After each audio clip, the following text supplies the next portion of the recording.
Too rude? Kim Kardashian takes her self-promotion one step further. Satire or sexist? Calls for X Factor to eliminate Redfoo after video clip goes viral. Putting it to Putin. Short of shirt fronting, PM Tony Abbott gets a surprise gift from the Russian leader.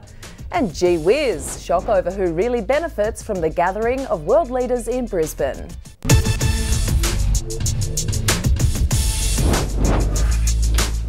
Hello and welcome to Backlash, the show where opinions matter the most and controversy is king. And with me in the studio today is the Daily Telegraph's Sarah Lemarquand and news.com.au's Melissa Hoyer. Ladies, a very warm welcome to you. Let's get straight into this week's hot topics, starting with those rude nude shots of Kimmy K's bottom and more. And to get our viewers up to speed, if you haven't seen them, then at least I'm sure you have heard about them. The reality TV star sharing on her Instagram account extremely revealing photographs of her widely talked about backside and now front side. Sarah, your first impressions when you saw these dazzling pictures? First impression was, why? But then I thought, well, it's Kim Kardashian, so there's no point wondering why. Only Kim Kardashian knows how and why a grown woman would decide to moon the general public. My second thought was, she looks amazing, you have to say. Love her or loathe her, you have to say she looks fantastic, but am I being jealous to say little help with Photoshop there? People are slamming Kim for the fact she's a mother. She's also been praised for showing off her post-baby body. But is it the forum to reignite the mother of all controversies, that of post-baby bodies and weight and how women should act after becoming a mum? We're all mums. What do you think?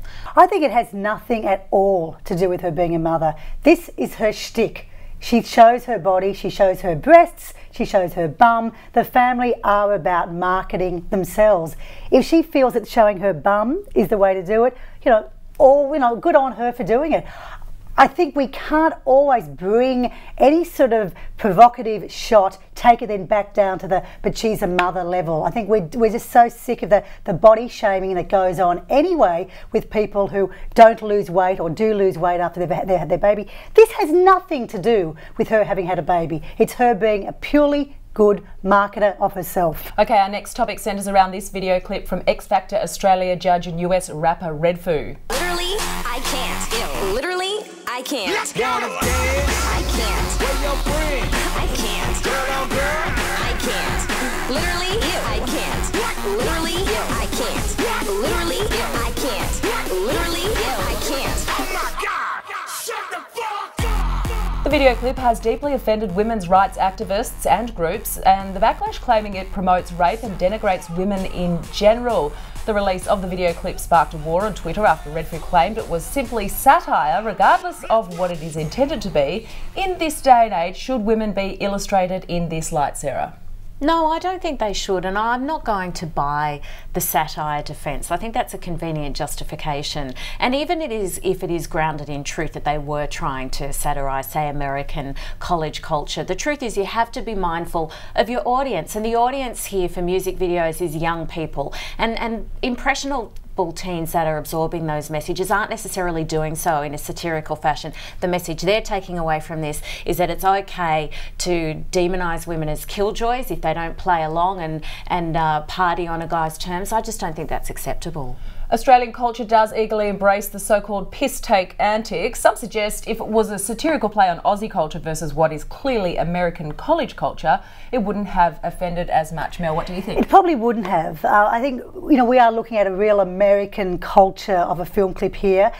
It is still very offensive, and obviously there is an underlying sort of thing in Redfoo's mind and all of his minders and the people who he made the film clip with. I think, as Sarah said, satire is used as an excuse so often, but this isn't satire. This is just an absolute wank of a film clip. I mean, there's no redeeming quality about it. The song is revolting. The film clip is just as bad. Forget it. He really does have to do a lot of saying sorry. Should he be eliminated as a judge on the X Factor? Quick yes or no? I believe so. All right, let us go on to our next topic there. Russian leader Vladimir Putin has arrived in Australia for G20, giving Tony Abbott the chance to stand up for the Australians killed in the shooting down of Malaysian Airlines MH17. But it seems while the PM was busy puffing up his chest in shirt front preparation, Putin was deploying his navy to our shores. In the words of news.com.au's national political editor Mal Farr, are Australians seeing this as anything more than just a swinging display of big decks, Sarah? Best line. It really has come down to pick a side, any side, and somehow we've reduced this incredibly important international event to two guys having a contest of who can out-macho one another. And if there's going to be two characters on the political stage that are up for that, it's certainly our own Tony Abbott and of course Putin. So let the games begin. Some say we should be embarrassed by Tony Abbott's power play display while others are standing proud of his nationalism. What of our leader, the beach boy in Budgie Smugglers on the world stage? Well, he had to do what, he has to be doing what he's doing. He has to be seen to be wanting someone to take responsibility for the death of Australians. But there's a bigger picture going on here. You're looking at a very big trade deal that both Russia and Australia want with China. So Russia doesn't like Australia because Australia is potentially taking away a trade relationship that we have with China. So Russia doesn't care if it pisses us off, and sort of vice versa. But I think I'm just, these boats are sort of marching towards us now. I'm wondering what our Australian Navy will actually do once they meet in the middle. Will they say hi? I think our boat is bigger than theirs. Yeah, so there's a lot of deck swinging, as lovely Malcolm Farr said. All right, ladies, last but not least, while most businesses are dreading the extra security and disruption the G20 brings, one niche is doing a roaring trade. Brothel owners throughout the city saying they've already had a busy week which could become ridiculous. Well, ridiculous or not, it is the world's oldest profession, so should we really be that shocked, Mel? No, not at all. We've got 7,000 journalists, politicians, all in Bris Vegas, wanting a little bit of Bris Vegas action. And let's face it, you do have to take your mind out of sort of the conservative sort of attitude that prostitution is bad, it's wrong. It happens.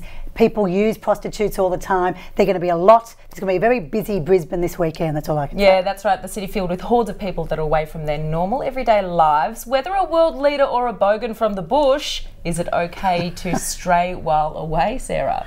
Oh no, I'm very old-fashioned on this. It's not okay to stray while you're away. I feel really sorry for the wives of the leaders and the diplomats that are apparently partaking in these activities. And we are talking about wives because it's still a very male-dominated summit. So, you know, people say, what would the world look like if it was run by women? Hopefully not like this. Maybe we just have masseuse. Yes, coming to our Mannies and petties, exactly. That's right. All right, ladies, before we end up, let's take a quick look at this week's Shock Frock.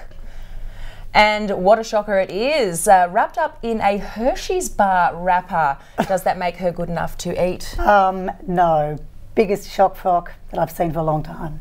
Wow. Do you ingest calories if you wear that dress? That is all we have time for. More Backlash next week.